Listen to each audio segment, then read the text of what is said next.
Welcome back, guys, to Trails into Reverie, where last episode, after a bit of pom-pom party taking on another free opponent, we unlocked the minigame Project Turfinger and witnessed the development of the next generation of Soldat, one that could handle Rean's skills as an Awakener and Makrov's capstone project, testing it out in simulations against Fee and Laura. We now unlock another game to play.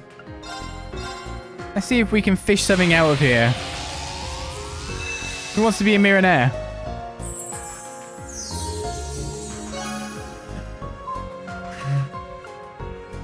It's time for our quiz game show spectacular.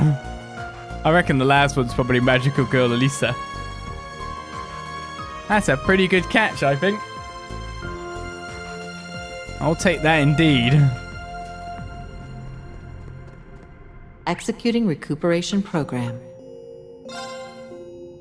Not a nice guess, I just wanted it. Completely different. It's time to play. If you dare. Play your own barrel, of course. Right, we're on normal mode. We only need to get 10 questions right. Hopefully I don't just press the wrong button again. Are you ready for me to try and read these out as fast as possible while trying to get the correct answer? May destiny guide you. Will I expose myself as a fake Trails fan? Probably. Who was president of the swimming club Laura was in as a student of Force? Klein? Incorrect. Well, there you go. We're starting badly, and I realized my time was going away. What's the name of the old schoolhouse's boss that stood before Class 7 for their final trial? I think it's Lloyd Erebonia. Yeah. Well done. It was by conquering this trial that Rean became the one true Ashen Awakener. Towel is a bracer who excels in casting arts. What is the name of the best-selling novel that modeled its protagonist after him? It is Carnelia. Correct.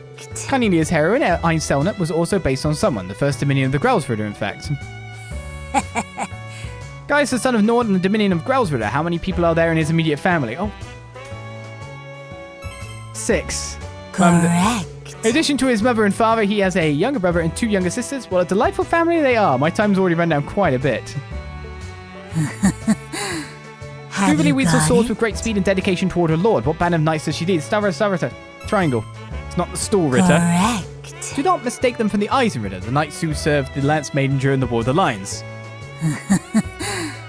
Manny is the older brother figure of the SSS. What kind of liquor did he prepare to drink with his partner Lloyd? I actually don't know. I'm assuming it's whiskey. Oh, it's rum. Oh, a pity. I remember the act of drinking with him on the Merkaba, of course. But I didn't realize what they were drinking. Oh my god, I'm going to fail. I don't have enough time to get this. What is Rean's first awakened during Trails of Cold Steel 2's pilot? It's Ymir Valley? Guys in God Rage now. Wrong one. A pity. It's higher up. I just looked for the place that had Ymir on it and I forgot the Isengard is the count. I knew exactly where it was and I just didn't get the name right. Okay, we're going to fail. Elliot DBA from his father's career path set out for him to become a popular musician this day. Who's his father? Olaf. Well done. Olaf is widely known as Craig the Red. Though he strikes an imposing figure, he has an extremely soft side to him. Helios' gifts have been around since the ancient Sumerian civilization. What's the Septarian of Mirage called? Our game is done. I ran out. May destiny guide you. Kurt isn't the only practitioner of the Vander's dual blade style. It was once famed for its very use. It's Roland. Correct. Roland as a young knight was the future Emperor Drykel's the closest friend who served him during the War of the Lions. Elliot deviate from his father's career path on this Olaf. Okay, we have some double questions. Well done. Yeah, I'm a fake fan. Truly am. Next. I can't remember absolutely everything. Total question again, so that's Carnelia. Correct. At least we get to hit some quick there. Shazad recently wed Erebonia's Prince Oliver. Who else shares her age? Sarah. Oh. They're both 27 at the start of S1207. Sharon is 25 and the other 2 are 26. I need to know this. I need to know their ages. This is important. Have you Arios is got an it? A-rank bracer known as Divine Blade of Wind. Which form of the 8 leaves 1 blade as he mastered? It's the first form... Oh, no, second form Gale, isn't it? I was going to say first form Helix then. What the hell?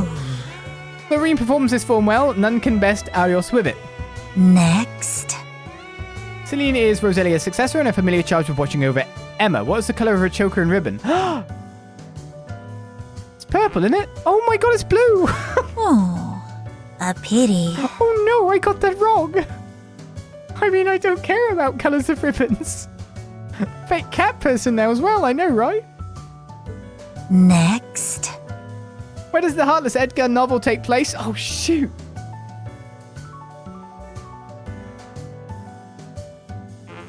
Come on. Oh, no.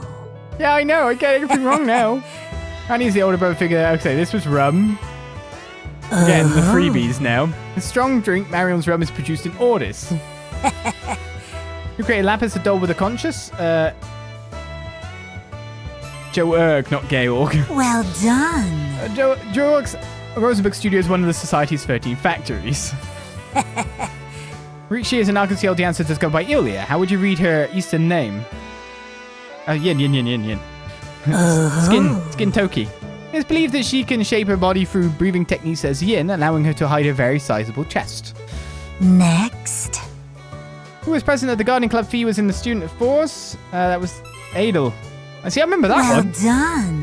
Her motherly charm led to her becoming a manager at a humble rest lodge to help her family after graduating. To be honest, if I read the rest, I would have known being able to, like, remove Dorothy and Theresia.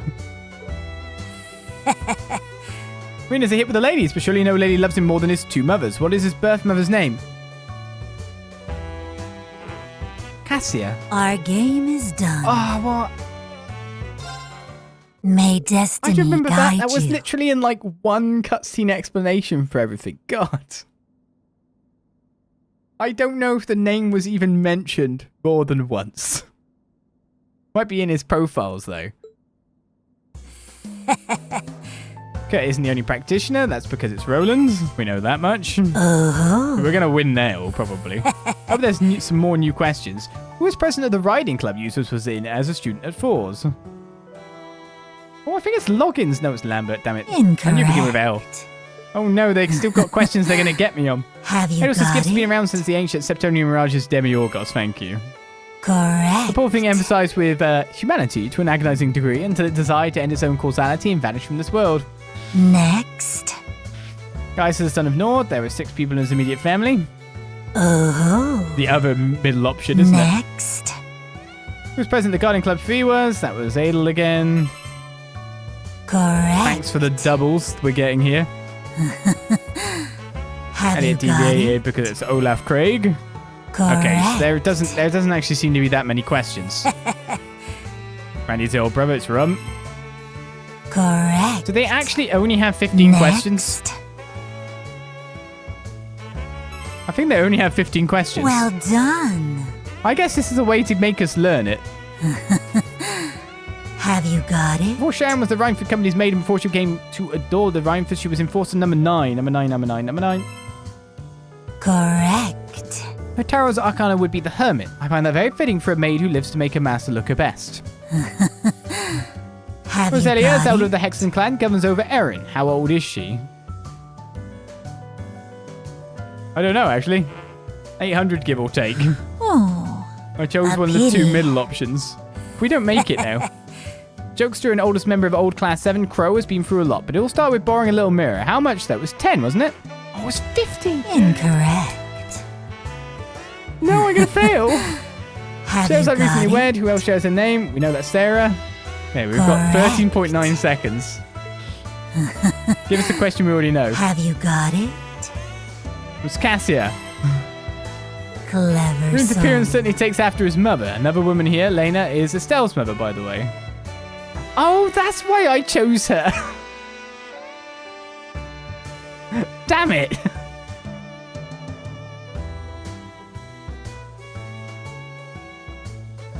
I guess I went for the more familiar one. Oh, why don't we Totals a bracer continue? of sales and casting. That's Carnelia. Well done. Okay. Rishi is an Arkansas dancer that goes by Yin. Oh, we're getting extra points now. Oh. We're stretching now. So I don't know if there's Very 15 well. questions or somewhere You around pass. like a 20 question pool. You get points for trying. Yeah, I didn't do very well. I'm totally a fake fan. Yeah, this is just the normal mode. The thing is, there is a lot of details to remember in Trails. Remember, it's like 500 hours plus we played or something like that. I'm not going to remember who's Rean's birth mother's name when it's mentioned in a cutscene. And like it's mentioned like once-ish, I feel. I wouldn't necessarily remember, as if you asked me who Estelle's birth mother is, I wouldn't remember. So it's just like, there's a lot of things that are like 3 years ago. I'm just making excuses, right? Farewell. I await your next visit. Kyokotsu was got as our first time bonus there. Kyokotsu. Like how long is the RCL? Yeah, well that's the first one I fluffed wildly, wasn't it? Man. It's hard to read them out and do it at the same time, but equally that is my, you know, I'm reading them out and I'm reading too, so. I get taught by what we're doing there, so I don't mind it that way. This is an ultra rare quartz. Kyokotsu. Damage dealt increases whilst attack range of arts is reduced. Speed plus 30. Max plus 25% damage. That seems kind of sick. I mean, it doesn't give anything, but the fact that you get art power up with all that extra speed. 30 speed is a lot of speed.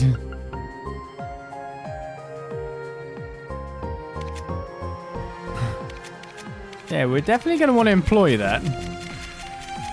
I know, like, for example, Altina has those slots specifically. Or in Action 2. So maybe there? Almost like we're about our bedtime story time at this point in time. But I kind of want to just nix that last pom party. It depends if I can win fast or not. It's Altina. Game start.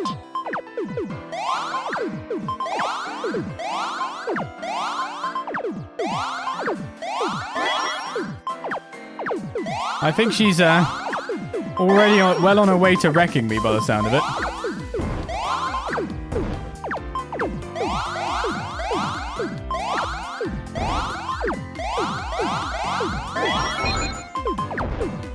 Well, we got to build up our own chain, though. Yes, it's now time to read Moonless Morn. We just have to win out first.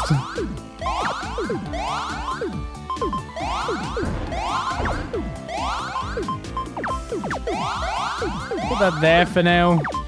We can drop some of it down here to get that S.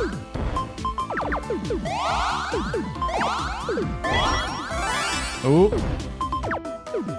I'm under attack. Altina takes no prisoners. Sounds like she's getting a lot of stuff, but I'm not sure if that's true or not.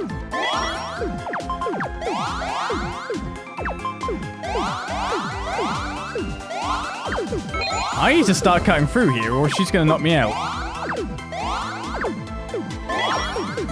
Like, I really needed a green there.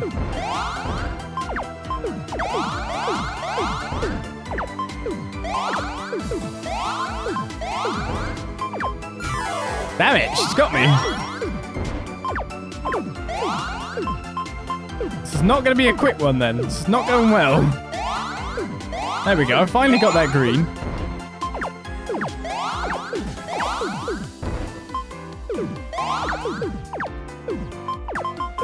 I'm making some very bad choices here.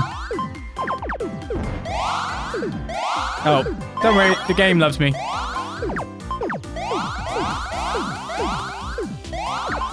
Game's like, here you go, here's your freebie.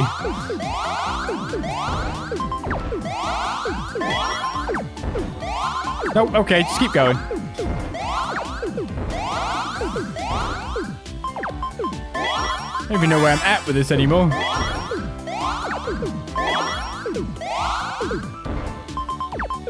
Seems like old Tina just started going ham again, though.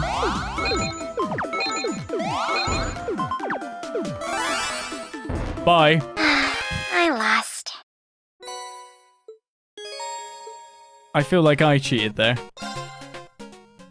Just a little bit. I don't know. Well, we have more sealing stones, and I will have captured that last blue sealing stone by the time we come back for our next session, our next episode.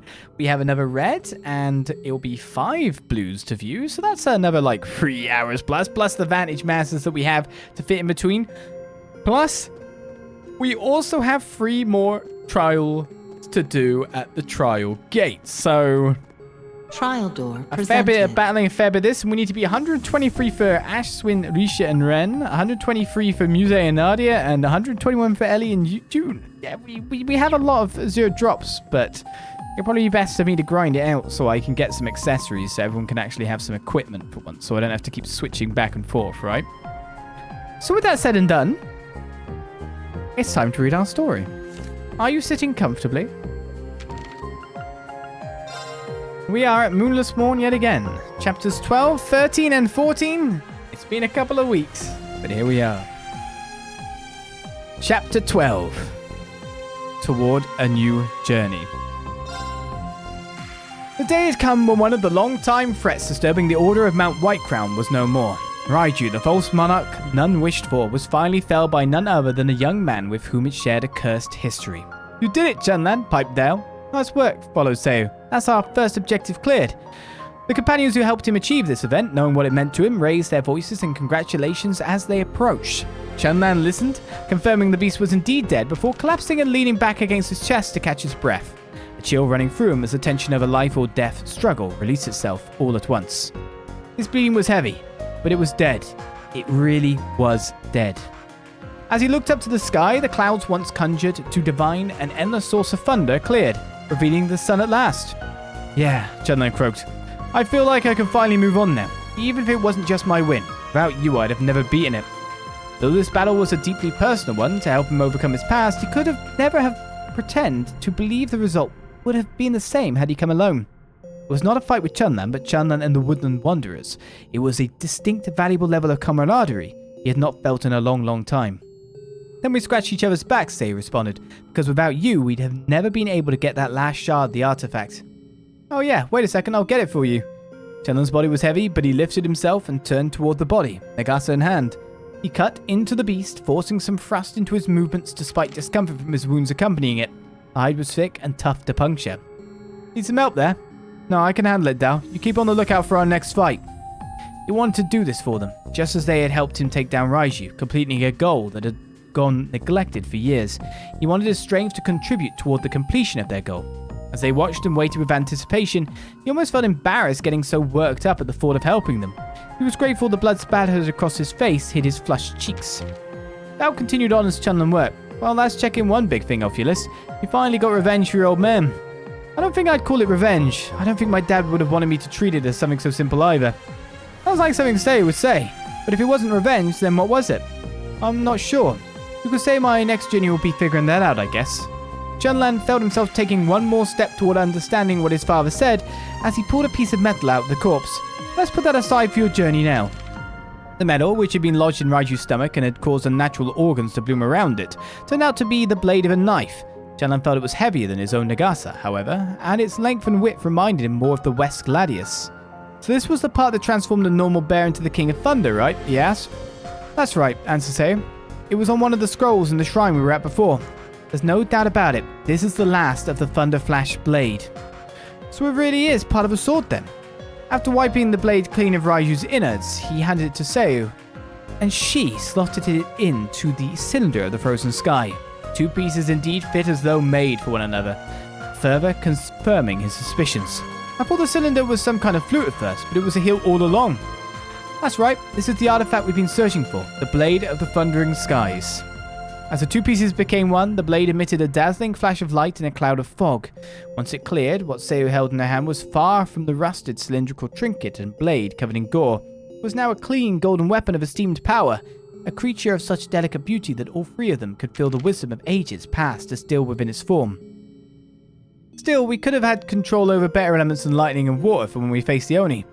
Do you know much about what this artifact was used for? Scroll didn't say, but it at least had a basic overview of what the artifact does. And now it's back at full power, right? Then does it do anything that could actually give us a leg up over him? Mere minutes apart, 2 goals had been completed. The lightning that had tormented Mount Whitecrown through Raiju had now continued in its true form as the blade of the thundering skies. Yet there was no time to bask in the warmth of victories won. They had one last foe to face before all was done. One last foe powerful enough to sap them of their building hope and shatter the bonds they had forged. Hate to interrupt, guys, but it looks like we're already out of time, Dao warned. Comes a lot faster than I thought. Yeah, I guess so, Chunnan responded. But we don't take him down, Seiya spoke, mind focused and ready for what was to come. This fight will never end. There was a commotion down the mountain, one that even at a distance they could feel was laced with the intent to kill. Soon their eyes were fixed on the Oni. The strength of the murderous rage and willpower in the gaze he returned overshadowed anything the 3 of them could muster. Chapter 13. An unending fight. Are we getting to the end of this book, it feels? Maybe, maybe not. The danger that had long loomed over Mount Whitecrown. Raiju had been summarily defeated, and the Woodland Wanderers retrieved the blade of the thundering skies, yet still there was one final threat closing in on these young heroes, one devastating enough to destroy all the progress they struggled to make so far. There you are, completed artifact and all, the Oni growled eagerly. That saves us some time. Raiju is gone, so all that's left for me to feast on is you. You climb faster than I thought, Dao commented. Use one of your funny tricks again. Flippant as Dao naturally sounded, Chunnan agreed with the observation. No matter how strong the Oni was, it had only been a short time since he revived himself from beneath the sheet of ice. Chunnan looked behind the man to see that the entire terrain he passed had been extensively altered. The demon's stone crafting powers had been used to create stairs and other unnatural hitches and juts of earth to make it easier to conquer the treacherous terrain to the top. Guess you don't call yourself the Stone Melder for nothing. Of course, did you think mere walls and spears were all I could muster? The Oni flashed a wide grin that showed a numerous amount of teeth. I hope you'll enjoy being my prey. Even you, Matagi. Your defeat of Raiju has captured my attention. You'll make for a suitable morsel. Stop talking like we're slabs of meat, Chunnan snapped. He understood well what the Oni wanted out of them, and it was far from profound. He had used his stone melding and fought his way to the summit not just to steal the artifact, but to feed his lust for slaughter. Though Chunnan had no idea what awakened this desire, he could see that all living beings, regardless of their worth, were his prey. We have no intention of being your morsels, spat Seo, and we have nothing to do with whatever grudge or obsession you seem to have against our people. We came here to fulfill a goal we were given, that's all. No amount of intimidation would set her on another path. Not once did Seo waver as she glared straight into the eyes of the monster who had threatened the Woodland Wanderers for so long. Now with the blade of the thundering skies in hand, she was filled with more than just determination. She was filled with a piercing, almost overwhelming willpower. They only laughed darkly at this display of bravado. You think you won because of that? How pathetic. Think it all you like, but that artifact will soon be in my master's hand. I have more than just this. I have more confidence, more knowledge, and a new friend.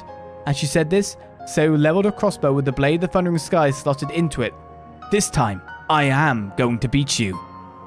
In Seo, Chunnan saw that strength he had lost and was slowly regaining. He agreed with all those things, for he too had more confidence, knowledge, and friends to lift him up now. They had risked their lives as a team to conquer that which seemed impossible, and though he did not come out of the battle unscathed, the bonds he gained in the name of his victory would not go unremembered. Not wanting to let his companions down, Chunnan drew on what was left of his exhausted energy and pointed his rifle toward the Oni. This seemed to amuse the men greatly. Chunnan Matagi, who brought down Raiju, I will gladly feast upon you. I do hope you'll entertain me in place of my prey that you had the audacity to take. Better count me in too, Dao shouted. He was the first to throw himself at the Oni, leaping into the air and kicking off a nearby wall to launch himself forward. As Dao ready for an explosive mid-air spinning kick at the back of his target's neck, Chunnan and Seo readied themselves to fire their weapons at any given moment. To the surprise of none present, Dao's foot met with a shield of rock. Playing the same hand twice won't work against me, you imbecile. It's not a hand, it's a foot. So who's the real imbecile here, huh? He only grunted in surprise as Dao kicked off the shield with ease. In that same instant, a bolt wrapped in fog flew toward the Oni's side, only just being blocked in the split second he shifted a makeshift shield from his right hand to his left. The bolt was not alone, and had come accompanied by a bullet fired from Chunnan, creating a deep crack in its stony foundation. Sorry, but I'm just a diversion again, Dao mocked. Guess the same trick can work twice against you. Must be that your brain's made of rocks too. I am the stone melder. Your charges taunts mean nothing to me. So, knock him on his ass, Dao cried. Another bolt punctured the shield an instant later, erupting like a bolt of lightning with a loud clap and flash of light. The shock shattered the initial crack, and hot wind from the explosive aftermath singed the hairs on the Oni's flesh. Sayu seemed very pleased with these results. I call my first shot with this artifact a success. Might have an easier time figuring this out than I thought. The attack was a perfect display of the absolute power she now wielded in her small hands. She still wrapped her bolts in fog born from the surrounding moisture in the air, but this fog now acted as a conductor of sorts, giving rise to long-range, precise lightning strikes. There was also one other thing she only just noticed after the lightning subsided. I admit you have yourself a dangerous weapon there. Quite a power that Raiju had hidden within itself. I don't think that's all the blade of the thundering skies has got to it, Sayu retorted. It can control water and lightning do what it did just now, yes, but I think its original purpose was to... Her words were cut off as the Oni threw himself toward her. You could be the first to die. He formed a rock wall behind himself to hurl his great body in the direction of the two who burned him with their ranged attacks. Watch out, Sayu! Chunlun tried to block the incoming stone spear flung at him, but the impact was enough to fragment the nagase he had hunted with for so many years to its hilt. You believed you could block me with that pathetic knife? Fool! There's still plenty of ways to stop you with it. Chunlun dived to catch one of the shards from his beloved blade before throwing it at the Oni's face. It may have been damaged, but its deadly edge still remains, slicing along its target's eye on contact. Impudent brat, the enraged man roared from pain. Chalk that up to superior craftsmanship. Alright, he's open. Chunlun and Sayu jumped to give themselves some space from the Oni before opening fire on him for another round. At the same time, Dao lashed out with a fresh kick from behind, followed by what was to be a vigorous punch to the tattooed back. The Oni hadn't stopped it first. No, Dao! Screamed Sayu. A stone spear has sliced open Dao's side, one especially jagged from being formed in the Oni's haste to defend himself. Nimble Dao sunk to his knees after falling into the trap, blood dripping heavily from the wound. Though the spear's point had missed anything vital, any kind of wound that slowed one down before such a ruthless man was a fatal one. Damn it! There's got to be a way to save Sayu, at least. Dao forced a burst of his depleted strength to roll out of the way of the Oni's accompanying attacks, while Chunlun fired shot after shot to try and pin their opponent down.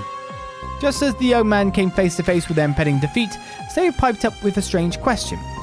Hey Chunlun, is there a one-way tunnel or well of some kind around here, like a really deep one? Chunlun was taken aback, but he also trusted there was a purpose behind it. The Oni's full attention on Dao, the two quickly exchanged words. Yeah, one a ways down. It's a cave about 10 hours deep, but there's only one way to get in or out. So what do you have in mind? Something that's a gamble. Well, with how things look like right now, I've got no problem betting all my chips on you. Sayu smiled. Thanks. I think as long as I have a closed-off space, I can unleash it. The blade of the thundering skies. Full power. Chunlun instantly understood just what that power was. A traveling priest had taught and demonstrated as much to him through a series of natural science lessons. Alright, you guys will need to head straight down the trail you chased Raiju up. You should find the cave there before long. What about you, Chunlun? You'll need some time to prep, right? I know this mountain like the back of my hand. I'll keep him busy. This was, in the Matagi's mind, the best way to repay his debt, and showed that he had full trust in the Woodland Wanderer. To be continued right now with Chapter 14. The Rage of a Beast. There was no reason to hesitate. Having been freed from his own fate, Chunlun could now dedicate every last bit of his remaining strength to helping his companions. Fired off several more rounds, and Dao, either knowing Chunlun's intent or inspired to act through Sayu's cry, rushed to his feet and darted through an opening in the Oni's defenses. Always so quick to flee, Mouse, the Oni spat. Hey, I'm your opponent now, Chunlun demanded. You know, the one who stole Raiju's kill from you? The Oni turned toward the cool and gunshots aimed at his back, watching Dao flee from the corner of his eye before presenting a bloodthirsty smile to his opponent. You think you can fight me alone, Matagi? Damn right I can. It's my duty to protect this mountain, so you gotta get through me first. A dark laugh was elicited from the man. I've always appreciated those who don't know their limits. Come, and let me have a taste of the power that took down the King of Thunder. The Oni had completely fallen for Chunlun's provocation, but something didn't feel right about it. A shadow of doubt crossed Chunlun's heart as he wondered just how this man, of all men, could fall for such a simple ploy. This man kills Woodland Wanderers to make himself stronger, he thought to himself.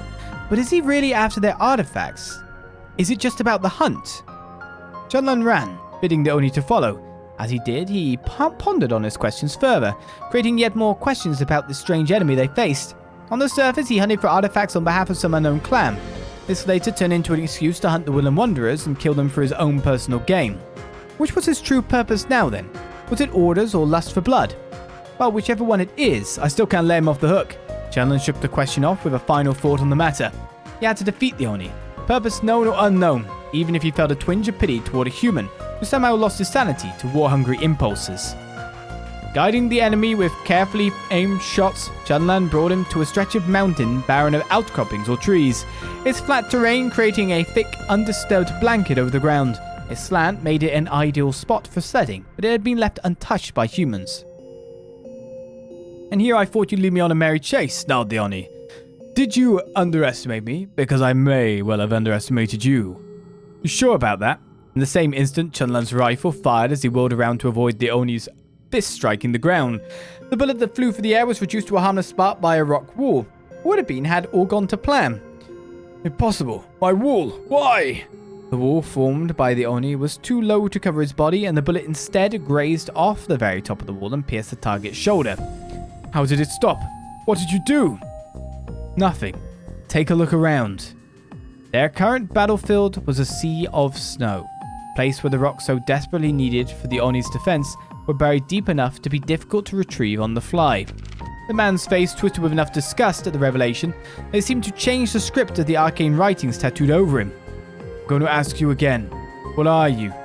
Despite revealing just how he bested him in their current environment, Chunlan felt he was in no position to take further advantage of it. You're hungry for more power when you don't even have a full grasp of the power you already have, so you murder Woodland Wanderers.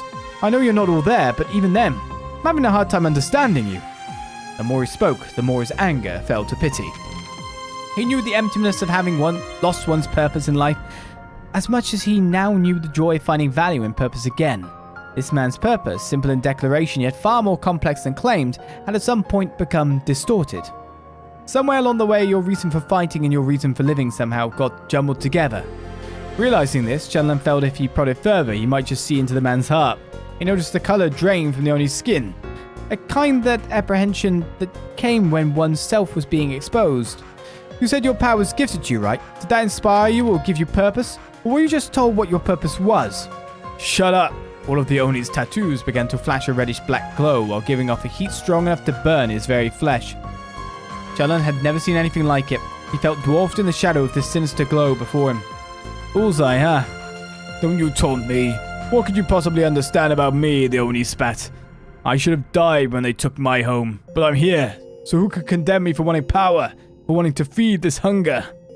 The Woodland Wanderers took your home. That doesn't sound like them at all. Was that something someone told you too?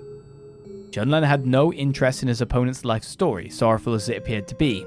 The Oni, his driving forces being laid bare, in turn spoke in a loud but powerful snarl, as the madness of his movements grew more frantic. Kill, hunt, I love to devour the Woodland Wanderers. You should understand this hunger, fellow hunter. Why I would want to make a meal out of you. This isn't some hunt. I could never accept what you're doing as hunting. They fought on, evenly matched in offense and defense, despite having been robbed of his advantage and reason. The Oni showed no sign of slowing his frenzy. He could not throw makeshift spears in an instant, so he raised what he could of his shield as he rushed the Matagi. Chunlan fell back step by step, all the while firing at the wall barreling toward him. Chunlan was struck by the hollowness of the Oni's existence as they continued. It appeared his hunger was only a terrible greed that would never be satisfied. We Matagi hunt to live, to accomplish our goals, to face life. Don't lump our traditions with your meaningless slaughtering. Then what have I been fighting for? Are you saying I really killed for nothing, Matagi? Chunlan knew he could never lose against such a man. How could someone fighting to discover his own goals, someone fighting to protect others, someone now fighting to inherit all his people had to give, ever lose against one who destroyed to fill an impossible void? Leaning his weight onto the rock wall built up, the Oni rushed headlong down the slope. It was as though he wanted to use all of his destructive self and all the pressure building within to crush Chunlan whole. How should I know if you don't know? What I do know is you not knowing the answer will spell your loss on this mountain. Chunlan felt none of this pressure. However, for it all rang as hollow as the Oni's self in his eyes. He was full from reason for being and forged bonds, and he could draw from those strengths however he needed to conquer his foe. The Oni lashed out with a hard, heavy stone pole, but the attack did nothing but send the air and snow dancing. I missed. Where are you? Right in front of your face. Chanlan was gliding over the snow on a wooden plank, a piece of a cabin that once stood on the remote slope. In his rage, the Oni cared not if his own sight was blocked by his rock wall, and he continued charging forward wildly, completely missing that Chanlan was preparing his getaway. No matter, stuttered the Oni. The snow around here is more shallow. The advantage is mine again. Indeed, seeing the ground starting to poke through the snow in pockets gave the Oni the confidence to boast. If he could take down this brat who managed to see through the bravado that sustained him, then all would be well again. Little did he know, Chanlan had a good reason for leading the Oni to an area where his advantage would be lost. A cave. As they came inside the cave, Chanlan, ready to place his faith in the next step from his companions, threw aside the board and pushed the last of his energy into his legs. What? Chanlan immediately felt something was off in the place that should have brought him hope. White haze? Is she not ready yet? He had not expected the cave to be obscured by white fog. He turned back to his foe, and perhaps noticing Chanlan's confusion or simply basking in favorable terrain, he only shivered with delight. His tattoos began to pulse with light, shining so brilliantly, even the gleam in his eyes was lost from view. We're not at the end yet, and Chanlan is a bit out of his depth. So, another session complete. More Pompeii done. We've got Vantage Masters to come. All those ceiling stones to do. And Act 4 is underway. We'll resume with C when we resume. But when we resume with our playthrough, thank you, Rean. The hope is that we will have most of our characters that are, well, quite a bit lower level. Some are nice, some not so much. Leveled up. So they are able to do their trials, and most importantly, join us when needed. Especially you, Elliot, 105. So, join me next time for more Trails into Reverie. Thank you for hearing me read the story yet again.